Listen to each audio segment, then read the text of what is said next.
It's Halloween. It's jump scare advertising. Hi there everybody, and before the video comes on today, I'd like to take a second to thank the sponsors for today's episode, APPBOUNTY, also known as Blue on iOS. And this here is an awesome service similar to a service I've actually promoted before, in which you basically download and try out free apps in order to earn points, which you can then exchange for gift cards to Xbox, Steam, Amazon, and many other places. And for this video, I'm going to show you with PlayStation gift cards, which is what this promotion today is based around. All you need to do is follow the instructions right below this video in the description, or go to appbounty.net on your phone and use the invite code CADDY to get bonus points early and get the gift cards quicker. This app can be used in many different countries, and as you see from the screen, it's extremely easy to do. And after downloading a few offers, you'll even unlock a tasks section where even bigger rewards like to get gift cards even quicker than that. And if you don't want to use the app anymore or save some space, you can always opt out and delete the app with no issue at all. Anyway, enough of me rambling. Thanks for listening, and on with the video.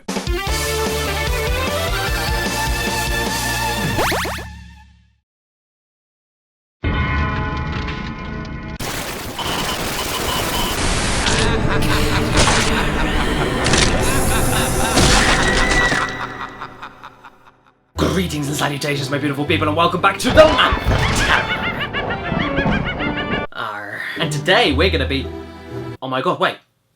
Oh, look! It's the time! It's Halloween tomorrow! Oh, time to dress up and get sweeties from old people and innocent young little families crying and cowering for their lives!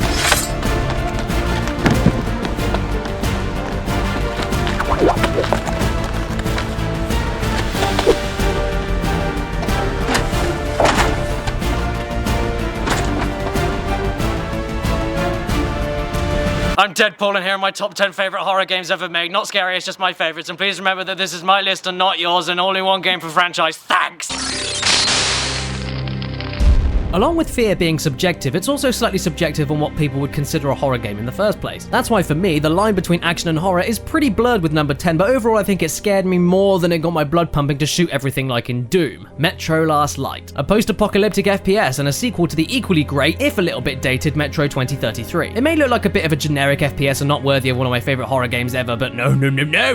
Don't ever judge a book by its cover, and I say that because these games are based on books! What you have here is one of the best first-person survival horror games ever made, if you ask me, with one of the harshest and most oppressive atmospheres ever put into a game, even in the safe areas, barely any ammo and limited supplies, not only humans but horrific mutants to fight that come in oh so many terrifying varieties, open-ended levels with shocks and surprises practically everywhere, tons of caves that if you are even slightly arachnophobic will give you nightmares, and the extremely stressful mechanic of needing to watch your oxygen levels while above the toxic surface makes for some of the freakiest and hectic gameplay trying to stay alive and breathe properly. And you can't go crazy with your guns because running out of ammo in that situation is death, so you can't panic during any of this while being ganged on by ex-humans eating your flesh, and it's pretty difficult to pick the best moments to shoot. If none of those things are survival horror, I don't know what is, and it's claustrophobic, eerie, one of the darkest games you'll ever play, full of political and social commentary, and if you look at the series as one long game, it's even better. So go and pick up the Redux collection if you haven't already. I highly recommend it.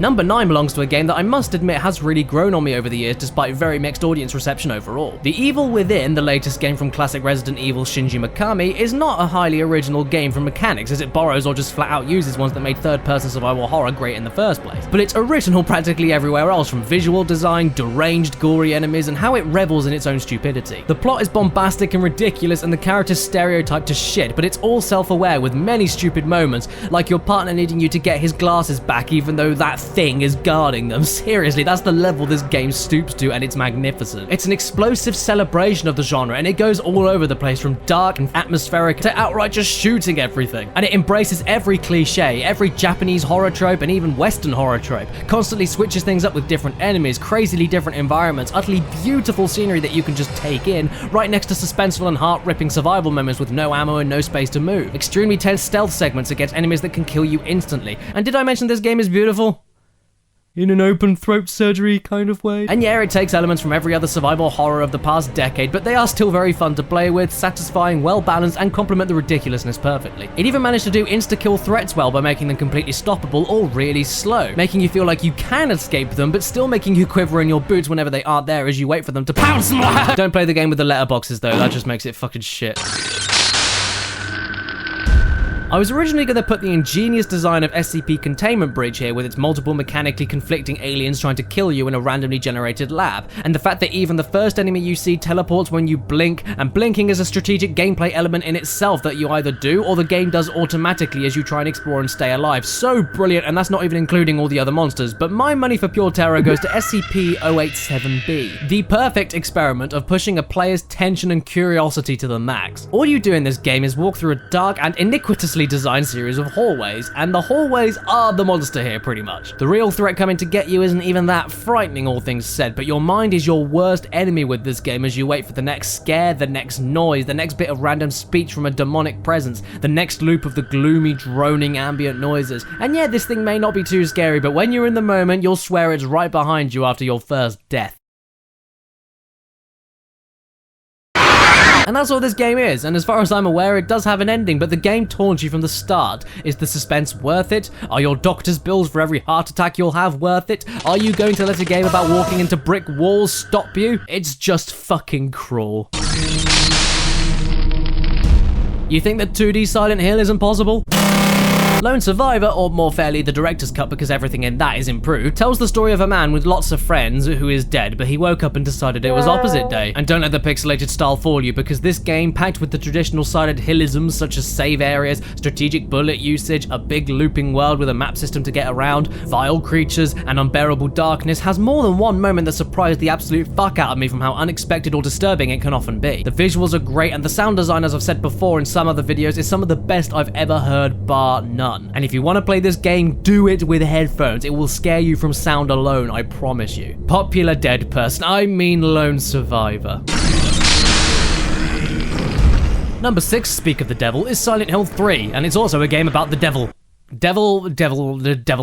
So I picked Silent Hill 2 for my choice of Silent Hill game to include in my top 20 favorite PS2 games list, and that opinion still stands, but honestly, for all-out horror, I think Silent Hill 3 is the strongest. It may not be as deep or as complex with its storytelling as 2, but not every Silent Hill game needs to be. So how about instead you take debatably the best acted, most realistic, and just coolest character in the entire series, going up against some of the most fucked up and still symbolic creatures ever put in Silent Hill? I'm okay with that. 1 may be a classic, 2 may be a subtle masterpiece, but 3 just goes all out with it for atmosphere and scares at the same time, and I love it for that. It's such a colourful horror game too, so many visual contrasts, so many things to see, so many completely unbelievable bosses and plot elements thrown around with the sole intent to make you throw up. And of course, it's still linked to the original game, with it being a direct sequel, as it were. Can you also even believe this is PS2? Look at it! And if you want to play a game with some of the most original scares, horrifying rooms, yes, rooms, and tension-ramping moments in horror game history, like the mirror room that extremely slowly makes black ooze grow out of the mirror while locking you in the room and you can't get out as you slowly get absorbed by literal hell taking you over, look no further. Let's just get this out of the way right now. The throwing physics in this game fucking suck and get you killed all the time, or if not, make you waste vital supplies constantly, and the cutscenes all stutter worse than Porky fucking Pig. That being said, Alien Isolation is amazing. It's amazing, ladies. If amazing ladies, it's amazing ladies. It's single ladies. If you liked it, then you should have put a ring on it. Okay, I meant a ring on my finger, not around my neck. This game is probably the best representation of the original source material I think I've ever played, or if not, one of the best movie-based games ever. And not just because it's so faithful from visual and audio design alone. I mean, it really does look and sound exactly, unmistakably, perfectly accurately like the original Alien. But the entire game, from its totally open-ended space station design, dead, soulless, corrupted robots trying to kill you, and of course, more save stations that in the most evil mechanic actually need time to load and can get you killed if you aren't safe before setting it all up, all succeed in making it an extremely effective survival horror game, along with you being as weak as a toothpick and needing to explore to find items to craft, distractions, and other amazingly helpful things. And this would be all fine as it was, but all of a sudden you get an alien. And not just an alien. Like a monster. Like the monster. Wow, thanks Jordan, you really know what to say, don't you? Fuck off, Caddy! Well, okay, there are more aliens later, and the scariest part of the whole fucking game is you descend into a goddamn alien nest, but for most of the game, this singular entity here is your worst nightmare. As a work of gaming AI, it's a marvel, and not just because it behaves exactly as it does in the original movie before the xenomorphs ended up crawling all over the walls and stuff in the sequel. Instead, this thing is clumsy and heavy-footed, stalking, not that easily distracted, jumps into vents to disappear only to reappear right behind you, can't be killed, kills you instead instantly if you aren't patient and careful, and it's basically there to make your life a living fucking hell. It's so imposing that even your motion detector blips are terrifying just in case it is the alien. Look, this fucking dot is scary because of this thing. Even if you think you're safe hiding in one spot, if you don't move fast enough, you'll be sniffed out and killed. And even when you have the flamethrower later on in the game, ready to at least get it to back off if you panic too much, it's still tense and terrifying to think that any moment you'll be fucked up by this thing in your fucking in spacesuit while you shit. The thing is though, it isn't random, and the intricate levels of every movement and behavior the alien has can be learned, which meant that by the end of the game I was blazing through the stealth sections without any fear at all, and that in itself felt so satisfying for all the shit that the alien gave me. And now replaying it, I know how to tackle every situation in the game, but I won't tell you how to do it. But that still doesn't mean this game hasn't got one of the greatest atmospheres in a space setting since System Shock 2, and it doesn't mean it isn't constantly tense. You just won't catch me VRing this bitch though.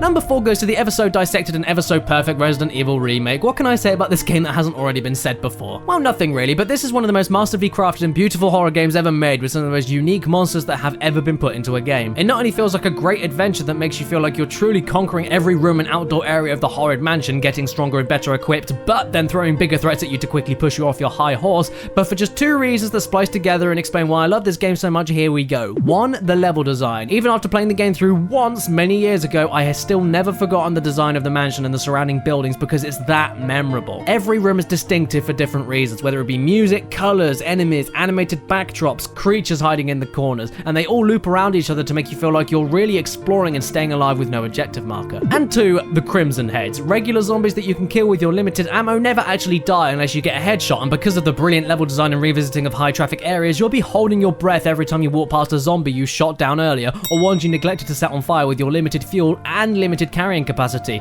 meaning that you not only have to decide which zombies to burn, but also if it's even worth it to take up a slot of your inventory and waste the fuel relative to where you are on the map of the mansion. And without rambling, I'll cut it there. Those 2 things merge together flawlessly, and that's all you really need to know. Not to mention the hunters later on, the chimeras, the tyrant, the awful giant tarantulas, and the damp, earthy grounds house. I'm not even going to bother explaining everything. It's just fucking amazing. Play it if you haven't.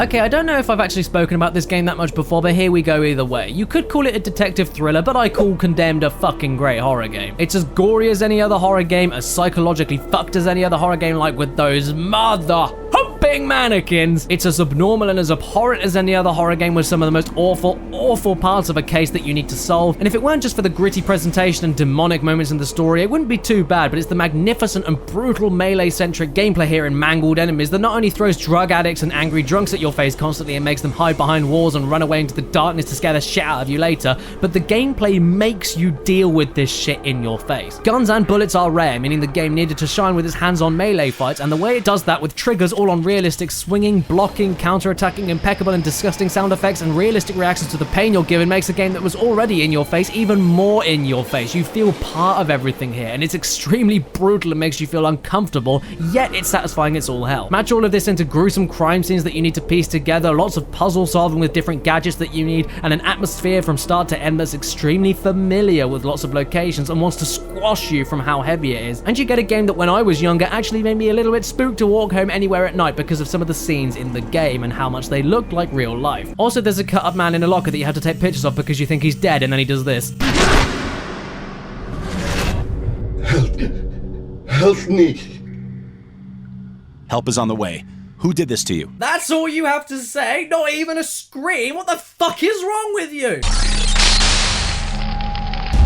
Number 2 may not be one of the best games ever made, but for what it is, it's simply astonishing. It's extremely short, but unforgettable. It's extremely cryptic, yet very satisfying. It's extremely simple, yet so complex with what little space it has to work with, you'll literally cry out every time you have to turn the end of that fucking corridor that you keep repeating. It had so much potential, and yet it all ended in one of the most tragic cancellations of all time. Playable Teaser, the secret reveal for the then upcoming Silent Hills, is a masterwork of a free game, and one that I still have on my PS4. How much is my PS4 worth now, eh? And I actually made an entire video about it, so I'll be lazy and just say click on it now on the screen for computer people and click on that weird information symbol at the top right of the video to see it in a drop-down menu if you're on a mobile. Isn't technology fantastic? I will say though that this game, for as short and restrictive the level that you have here is one of the most claustrophobic, mentally screwing, surprising, unexpected and paranoia-inducing games ever, and that jump scare I will never fucking forgive.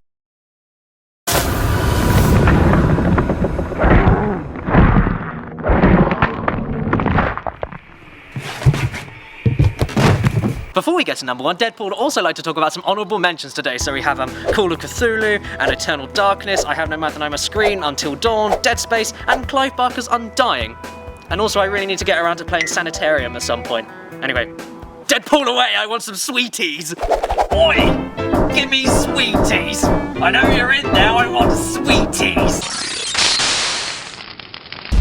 Here we go, number 1. Not only my favourite horror game ever made, but also probably the scariest I've ever played that still gets me to this day. Amnesia: The Dark Descent. Yes, it's predictable, yes, it's been talked about to death, but you want me to be old, honest John, right?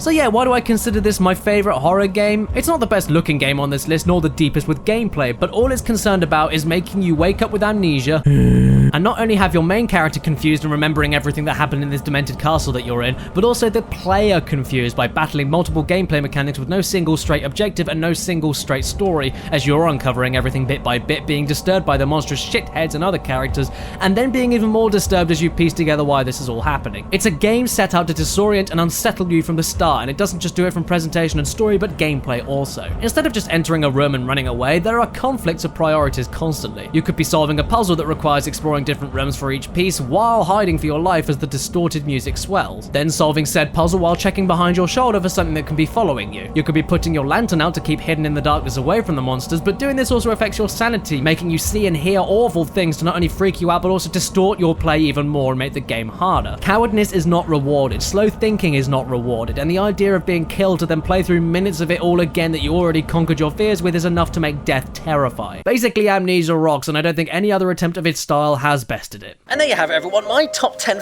sorry, this is just so fucking hot. That's better. My top 10 favourite horror games of all time. Please share all of your thoughts in the comments below and some of the scariest or just some of your favourite horror games of all time. And please remember, even if you are subscribed, do make sure that that little bell next to the subscribe button is checkmarked to on, because people have been telling me I haven't been uploading that much recently, and that's obviously all lies. That's the button you need to press to make sure that you're getting every video that I'm uploading. What did I get for my trick-or-treating anyway? Dirt.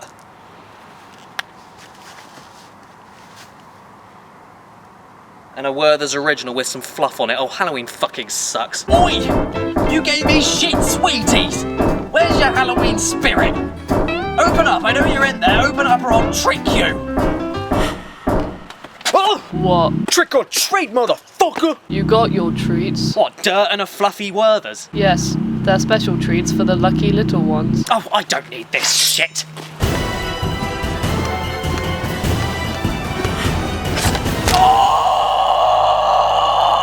And as always, everybody, if it's your birthday today while watching this video, happy freaking birthday to you. Please remember to stay beautiful, and don't forget, have a happy Halloween, stay safe if you're out on the street, get loads of sweets, get really, really fat, and don't go around and hurt anybody, because if you hurt everybody, do you know what that means? It means you're a cunt!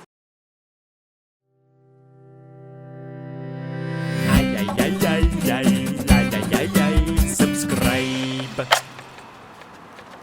You got stabbed, Rose. Oh. I can remember that. Okay, right. Ready? Yep. Before we get to number 1, I'd like...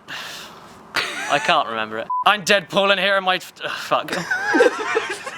Let's try again. Call of Cthulhu, I Have No Mouth and I Must Scream, Call of Cthulhu... fuck! I already said Darkness. Eternal Darkness. Look at that. You know, just don't camp it up. Just walk normally. Strut. Yeah, that's not strutting. Well, I'm strutting. Okay. Is that enough for you? No. That's a wrap, kids.